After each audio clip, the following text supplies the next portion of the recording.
I'm Josh Clark. I'm the principal of Global MOXIE, a small agency that specializes in mobile design and user experience, and mobile strategy too, helping companies figure out what the heck do you do with mobile, and not just mobile devices, but this whole range of non-desktop or desk-not devices that have come up. Do a lot of training, writing, speaking, and consulting about mobile. And as you think about how UX has changed over the last few years with all this avalanche of new devices, and it's become complicated in that we used to think of our job as web designers or developers as desktop web designers and developers. You know, that's all that we focused on. Of course, that was never the intention of the web originally. The whole idea was, here's just this information that you can access through any interface or device. And we just didn't have that many other devices. And now that we have a real mainstream flood of devices, it's become clear that, wow, we've been building websites wrong for 15 years by focusing on this one width, this one viewport. And that's coming back to haunt us with, frankly, a lot of pain and fear and excitement as well. It's a little bit of an overwhelming but also exciting time where we figure out, right, we have an opportunity and an obligation to make content flow to all these devices in ways that are appropriate to the device. So as user experience experts, you know, it just means that there are a lot more experiences for us to manage. And I think that the big challenge for all of us, and I don't mean just designers, developers, but managers, content creators, anyone who touches the content, the real service of an organization, is to start thinking about how to make that content as accessible and attractive and engaging as possible, not just on the desktop and not just on the phone for that matter, but for this whole range of devices that are just coming down the pike. You know, one of the areas of specialty that interests me most is about designing for touch. For decades, we've had to adopt ourselves and our own habits to the ways that machines see the world. You know, it started with the command line, and then even with GUI desktop stuff, it's all about sort of how the machine organizes things, or at least how programmers organize the world, right? And now we've got touch that has just a few years ago become mature and affordable enough to be in these mainstream devices. Speech is obviously just beginning to crest as something that works well.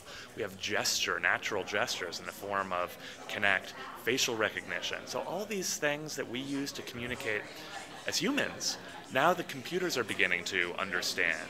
And it means that we have this new ways that we have to think about things both as designers and as users of how to interact with information in a more human way. It's really exciting.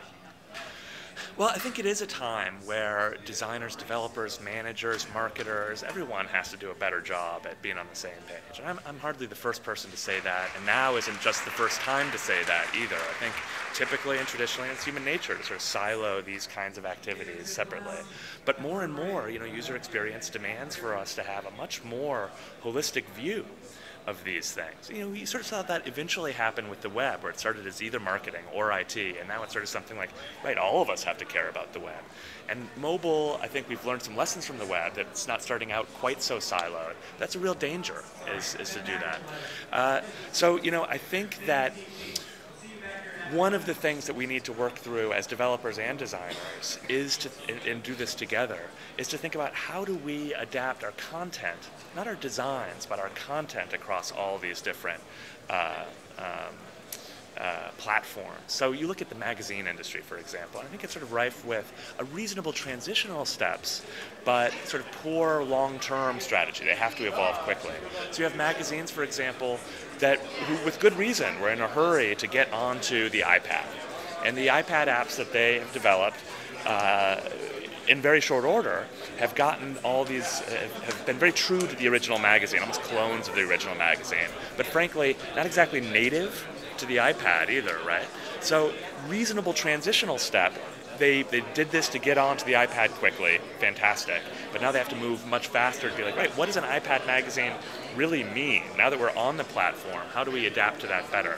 And so I would say that that sort of industry as a whole is moving pretty quickly for an industry as heavy as it is. But I would say, you know, still, I don't know that I would call it a faceplant, but it's sort of something that is still in a transitional step.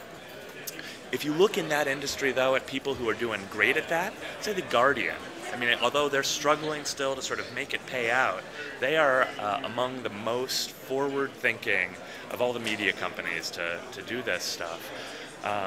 Really clever ways of thinking about how do you transition content across platforms. So their iPad app, for example, the way that they've built that, it looks very iPad native. I mean, it uses all the design characteristics of the Guardian's website and print edition. But it also uses the editorial sensibilities of the print edition, which is difficult to do. Normally when we move to a digital product, we just are like, well, here's the chronological order of content, and it doesn't actually reveal the editorial sensibilities. When you look at the front page of a printed newspaper edition, I mean, wow, there's a lot of editorial decision-making implicit in that design, size, layout of every article on the thing. How do you translate not the design of that, but the sensibility and thought that went into that? The folks at The Guardian wrote this automated script that analyzes the InDesign files of the print edition, which is all XML under the hood, and says, oh, here are all the articles, and sort of assigns a priority to all the articles based on the position on the page, where in the newspaper, the size, and then that can inform the robots as they build automatically the iPad app. So it's sort of thinking about, in my talk I mentioned that metadata is the new art direction. And it doesn't replace art direction. Visual design is as important as ever, but there aren't enough of us to actually design every pixel for every single platform, so we need the robots to help us.